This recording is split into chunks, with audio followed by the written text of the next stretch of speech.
The Chameleon 20 is a refreshable Braille display from APH, the American Printing House. It is manufactured by Humanware and features a Perkins-style 6-key entry layout, 20 refreshable Braille cells, and 20 cursor routing keys.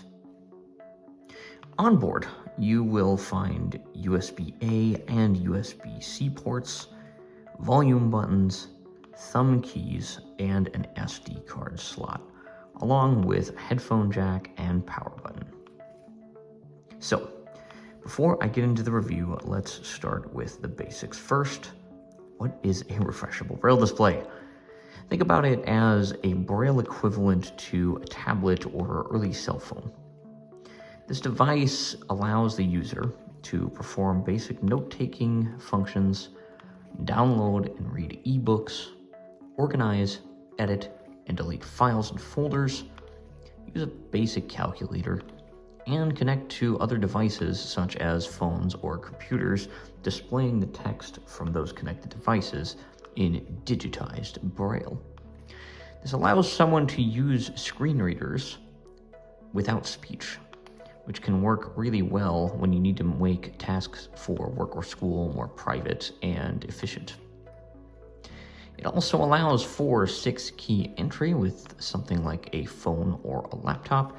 Great news to those who may struggle to type on a standard QWERTY-style keyboard but are familiar with a Perkins Brailler.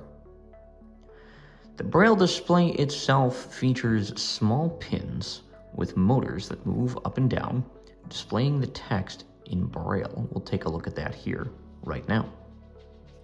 All right, here's a look at the display. So right now, all of the pins are pushed down.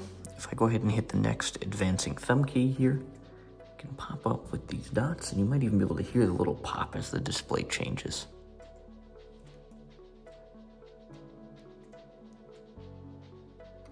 This little guy allows for connection to the internet over Wi-Fi to perform software updates and download books. As of me writing this, I haven't utilized this feature at all, so I'll mention it here and move into my personal experience with this little dude.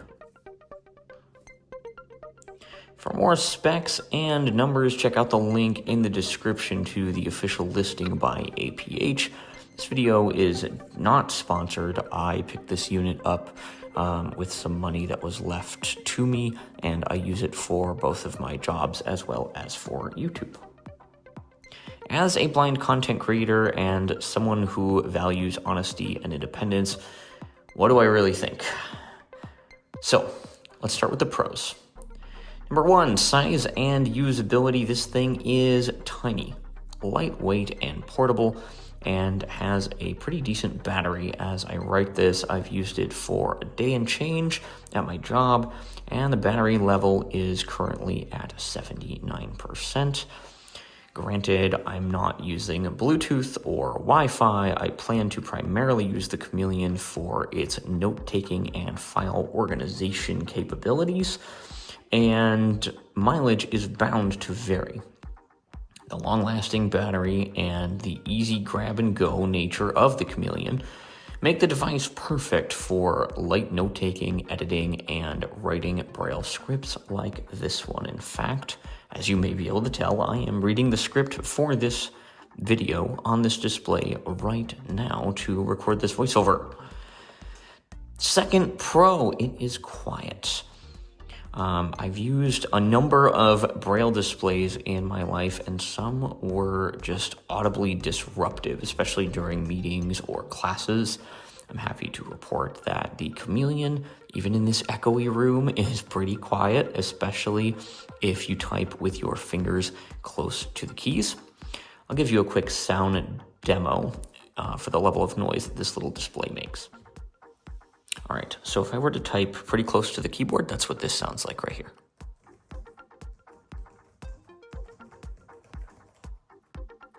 If I let my fingers travel just a little bit more when I'm typing, you get something like this.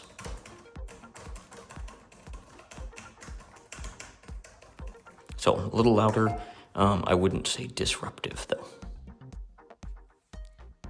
Pro number 3 use case. Though slightly limited in features compared to other options on the market, I feel like the Chameleon is perfect for light file editing and note-taking, especially if, like me, you are proficient in 6-key entry. Could significantly increase the workflow of both students and working blind professionals. This device allows me to type with much less eye strain, well, none in fact, and focus solely on the environment around me, the content I'm working on. And this is obviously very important for busy work environments or getting in the creative zone. I can type so much faster in Braille than on a standard QWERTY keyboard, and for the Chameleon, my words and my thoughts can finally keep up, and it's so much easier to navigate and type in Braille. Those are my main pros. I'm going to hop off script just for a moment. I've mentioned the light file editing and organization a few times, and what I mean by that is you're able to create files, put them on folders, and on external devices, and so I've been able to use this for collaborative work with some of the students I work with. So, and then in my day-to-day job, I primarily use the Chameleon as a note taker for keeping track of data and information that I then need to transfer to other devices, and being able to type it in Braille is really, really helpful. So those are my main pros. Let's now move on to some cons. Contrary to what I just said, we need to talk about number one, lag. Though small and quiet, the Chameleon almost seems to lag behind sometimes, whether navigating menus or keeping up with my blazing typing speed, which isn't actually that fast. This display also advancing seems to struggle. So when I'm quickly panning through a larger document or trying to get somewhere quickly by bypassing a short stint of information. For the price point, which again, I haven't even said yet, so I don't know why I'm saying again, but is $1,750 US, this little machine should be humming right along with me, right on my pace, allowing the Braille to keep up with my brain. When it works, it is spectacular. When it doesn't, it drives me nuts. So again, I'll hop off script just for a moment to say that it's not a constant problem. And depending on what you're doing, your experience with this speed and your perception of the unit's ability to keep up is maybe going to be a little bit different than mine. This is just my experience. Con number two, collaboration on files is extremely limited. File editing options are essentially limited primarily to .txt plain text files when you're collaborating with sighted people, forcing me to use a system that tends to be a bit overcomplicated and that doesn't allow for a lot of formatting, making this device far from ideal for my day-to-day work on editing essays, speeches, and other content for my students. It also is a struggle at work when I have to ask people to convert files to a really unintrusive or not unintrusive, but an non-user-friendly, I don't know what I'm trying to say here, but a very not typical file format being .txt files. Not to mention, it's really hard to walk young kids through the process of loading files onto a thumb drive and putting it in the right format. So it's certainly not the end of the world, but it could definitely be better. And again, your experience, use case, and needs are bound to vary. The Chameleon does allow reading of other file types. Editing, however, forces me to work with .txt files exclusively.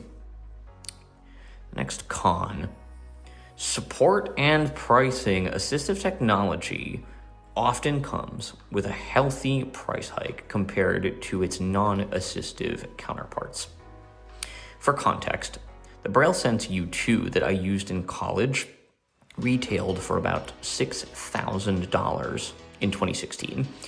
The device is now completely unsupported, and mine stopped working years ago. Almost a decade later, it serves as a demo unit for me when I give presentations, and a dust-gathering paperweight when I don't. Obviously, this is ridiculous, and I would hate to see the same fate befall the Chameleon. Here's to hoping for a long life of updates and good support from Humanware and APH. Pricing. We are getting closer to assistive technology becoming more affordable, but at nearly $2,000 US, this device is not quite there for most people. And I would love to see the price of the devices like this continue to fall so that more people have access to them. Now, with pros and cons covered, here are some points that I couldn't place in either category. Thus, I suppose I will call them neutral. First up, we're going to talk about the cases. The Chameleon comes with several impressive cases. Each option comes with what to me are really strongly specific pros and cons. So I'm going to, again, jump off script a little bit, and we're actually going to take a look at each of these. All right, I did go ahead and change the lighting just a little bit so we can talk about each of these cases, starting with the ones on screen now, which are the bumper cases. The Chameleon comes with 3 colored bumper cases with feet to prevent the unit from sliding on a desk or tabletop. This is where the Chameleon gets its name. There's a pink, purple, and my personal favorite, a teal option. These are handy if your unit is primarily going to sit and stay on one surface. However, due to the unit's intended portability, I honestly feel like they don't offer much in the way of actual protection. As blind people, we bump, bang, bobble, and yes, occasionally drop things. And for the price of the Chameleon, I really wish there was a case that combined the features of the bumper cases with our other 2 options and maybe featured a hard outer shock-proof OtterBox style shell. But I digress. Let's move on to the basic carrying case. I'm not sure about other units, but my carrying case was teal. And I'll go ahead and flip it closed there so you can take a look. And it fit the unit pretty snugly. I noticed a small imperfection in one corner after just 2 days, however, which brings me to my concerns. This case has magnetic closure, which you may have just heard, and a pretty tight fit to the unit, but I do worry that the materials won't stand up to a rigorous lifestyle of travel and everyday use. This case is a solid starting point, but I've saved the best for last with a pretty large caveat. All right, because I have to read this next section here, on the Chameleon, I wanted to give you a tour of this case, and I will do a quick comparison of it to the others so that you guys can get an actual closer look at each. So this is the turtleback case. It's got these 2 patches on it. It's got a leather bottom and little feet. So it does sit on the desk. They're not the same kind of feet though as the bumper cases, which I'll show you in a second. It does have a little zipper pocket here. So I have a flash drive in here that I use for work. And it's great to have a small option for keeping something small like a thumb drive on this case. That's not something I think I touch on. And then there also is magnetic closure to this guy. So that's this one. I'll give you a quick runaround of the case we just talked about, which is the teal magnetic starting carrying case. I love the magnetic closure. It's pretty rigid. You know, it closes pretty well, and the unit would fit right in here. The spot where I noticed the little funky bit, I think, is back in this corner somewhere. Yeah, I can kind of feel it right up in a corner, but I don't think I can get it in frame very well. But there's just a little nick that happened really early on. So yeah, I like this case. It also has this little flap here that you would slide out, stick the unit in, and kind of box it back in underneath.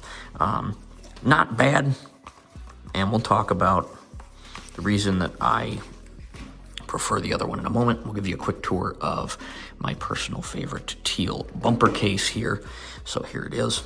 And what I like about this one is the feet on it are some kind of rubberized material. So if I stick this on the desk and I can move it with a little bit of force, but if I'm just, typing on it, it's not really going anywhere. So I like these cases. They have the hole up here for the charging port and down here for your USB-A slot.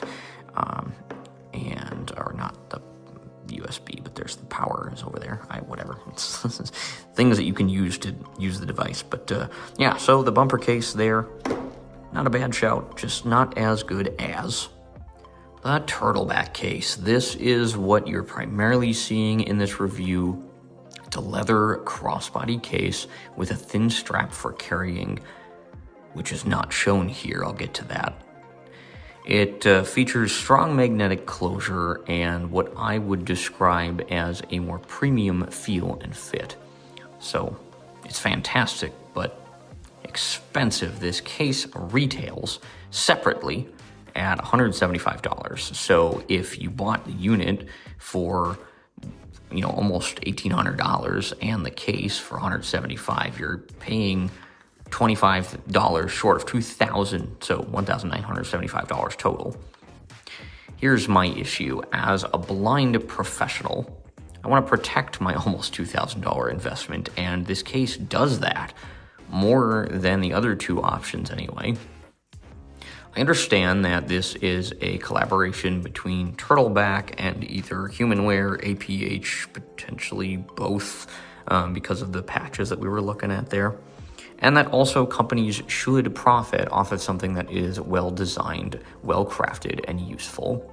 Where other cases feel plastic-like and a little bit cheap in comparison, this one features the leather and a soft, protective inner lining with a zipper pocket on the outside top of the case. Now, I wish APH would offer this case included in a bundle or discounted in some way, because this is a strong, well-constructed piece of kit. It's expensive, but for one, I like it, and I would love to see it included with future units or iterations on the Chameleon. This case does come with a strap. However, I feel like this could use an upgrade. I found this leather strap on Amazon that I'll show you in just a moment for $27, and I wanted to put it together so that I could give the unit more support and actually physically wear the Chameleon across my body as I navigate through a work environment where I'm taking notes and gathering data throughout the day. Yes, the Chameleon is small, but I do not want to risk a drop unnecessarily, especially if this thin lanyard-like strap that comes with this case breaks unexpectedly. So I picked up and have been using this leather strap for a few months now and highly recommend it, especially if you intend to be an everyday user, frequent traveler, or both, which I feel like is the exact target market of the Chameleon. I'll show you the leather strap and clip it onto the unit. I actually just oiled it, so I will go grab that and put it on, and we will continue with the review. Okay, so here it is. It's like a purse strap or a crossbody bag strap for like a messenger bag, something like that. And as I said, I just put mink oil on it tonight for the first time actually since I bought it, because it is real leather. And it's got these two clips on it, and it's not dissimilar to my dog's little leash. You grab this little tab here and pull it towards you, and it opens up the claw, and then you stick that around the unit. So I'm going to go ahead and actually put this case back on the Chameleon. So I'll actually show you that. So I'm going to put the Chameleon here. Move the strap out of the way. So on the turtleback case, there are these little kind of, I don't know what you'd call them, rings. And I'm going to attach this side specifically on the left. And then I'm going to pick the other side here, because I need this to be comfortable to wear on my job, but I might actually have to switch these, but we'll go ahead and stick this on like this, and we're good to go. And I can pick it right up here and be holding it by this strap, and I feel like it's a lot more secure than what I had before. So for the remainder of the review here, you will be seeing this strap on the unit, and now we will return to the script. In conclusion, the Chameleon 20 is a fantastic little device with some hiccups. Imperfect, functional, compact, and compelling all at once. Its flaws can be inconvenient and frustrating. Its pros can be life-altering.